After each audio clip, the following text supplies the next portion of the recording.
fill my mind up with ideas. I'm the highest in the room. Hope I make it out of here. She saw my eyes, she know I'm gone. I see some things that you might fear. I'm doing a show, I'll be back soon. That ain't what she wanted. Now I got it in my room. Yo, alors comme vous, je me fais chier durant ce confinement, donc je me suis dit que j'allais vous faire une petite vidéo pour vous parler d'un sujet qui me tient particulièrement à cœur, la NBA. They do have a timeout. Decide not to use it. Curry, way downtown. Bang! Bang! Oh, what a... Alors, faut savoir qu'à la base, moi, j'étais pas du tout un fan de NBA. J'ai commencé à suivre ça il y a 5-6 ans à peu près, et je vais essayer de vous expliquer pourquoi j'aime tant cette ligue désormais. Alors, pour commencer sur de bonnes bases, je vais vous parler de mon premier point, le salary cap.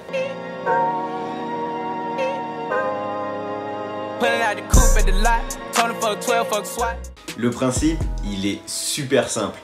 Toutes les équipes ont exactement le même budget ou la même masse salariale pour payer leurs équipes. Et puis, faut pas oublier qu'on est au pays de l'ultra-libéralisme. Donc la NBA cadre le budget de toutes les équipes afin d'éviter les inégalités. Au final, ça permet que t'aies pas d'équipe superstar avec tous les meilleurs joueurs. Un peu comme au foot, ça te permet d'avoir 30 équipes ultra compétitives et toutes prétendantes au titre. Et en plus de ça, tes supporters sont comme des oufs en attente de la saison régulière. Look at this dude. Donc tout ça, ça m'emmène à mon deuxième point, les playoffs.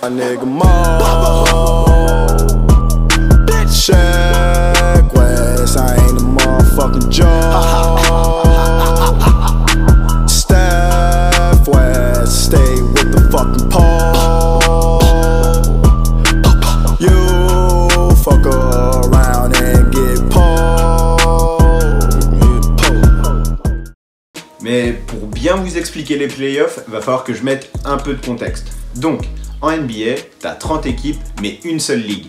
Tout d'abord, ça commence par une saison régulière, ou plutôt un championnat.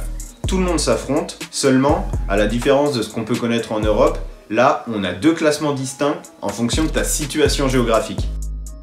Pour faire simple, t'as la conférence Est et la conférence Ouest. Le truc, c'est qu'à la fin de la saison régulière, le premier à l'Est et le premier à l'Ouest, c'est pas forcément ton champion. Non, non.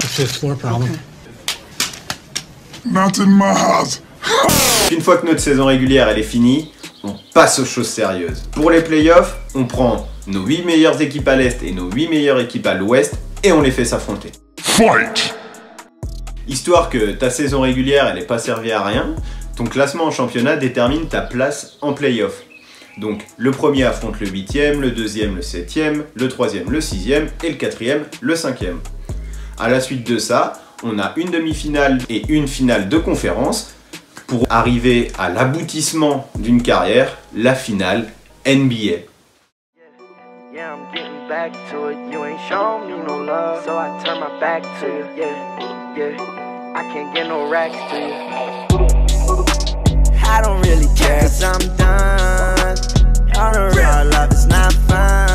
There's no emotion on my face cause I'm not. You see me everywhere you look, no you can't hide or run. Yeah, I was, yeah, everything I said, messing with your head, messing with your head. I said everything I said, messing with your head, messing with your head, whoa, messing with your head, whoa. I've been texting her all night, she know I was doing wrong, she left me right on red.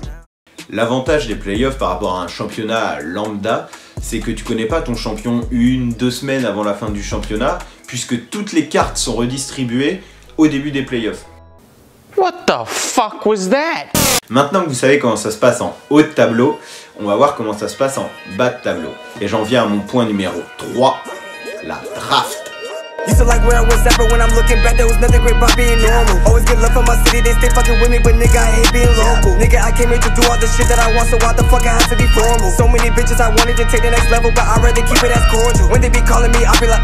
Alors, la draft, c'est le recrutement des jeunes joueurs.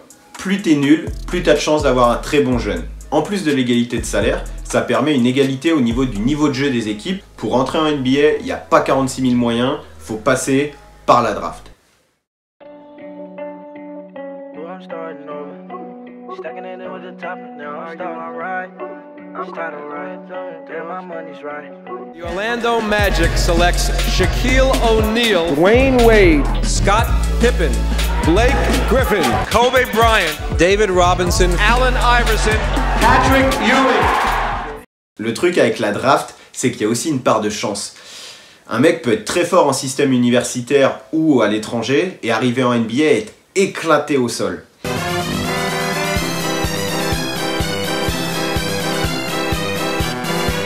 Donc c'est pas parce que t'as le premier choix de la draft que t'auras forcément le meilleur jeune. Pour exemple, Michael Jordan, il a été drafté qu'en 3e position. The Houston Rockets select Hakeem Olajuwon. Portland selects Sam Bowie. The Chicago Bulls pick Michael Jordan. On a vu le salary cap, les playoffs et la draft. Maintenant, on passe à mon point numéro 4, le trash talk. Whoa, ooh, too much ice, too much ice, too much ice on me, bitch. I'm the youngest flexer around here, know you heard about me. Ooh, Bentley cool, drop top cool, cost a couple G's. Hey, I get high every day of the fucking week. Oh shit, too much ice, too much ice, too much ice on me. Le trash talk, c'est une provocation verbale ou physique qui vise ton adversaire. Ça peut être fait sur le terrain ou en dehors, et le but c'est de déstabiliser ton adversaire. Alors ça, c'est la définition polie, on va dire. Mais en vrai, le trash talk, ça peut être vraiment plus violent. Je vais pas te faire un dessin, je vais pas te donner d'exemple, mais dis-toi qu'il y a quasiment aucune limite au trash talk. Frère Jacques, dormez-vous, dormez-vous, sonnez les matines, sonnez les matines. Du coup, si t'es un peu sensible, ça se termine souvent comme ça.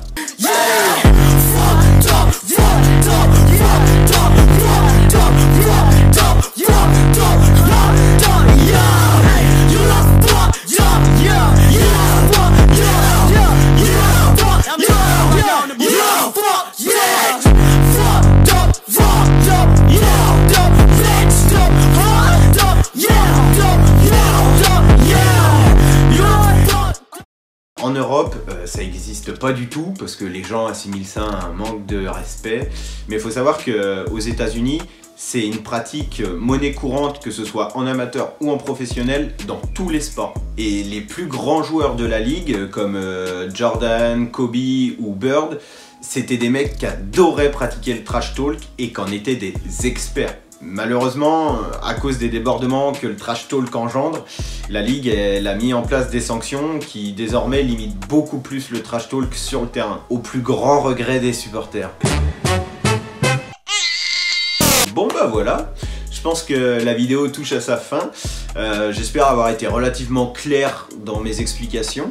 Et j'avoue que ça m'intéresserait de connaître votre avis sur les différences qu'il peut y avoir entre la NBA et les sports en Europe. Donc si vous avez des questions ou des remarques, je suis chaud.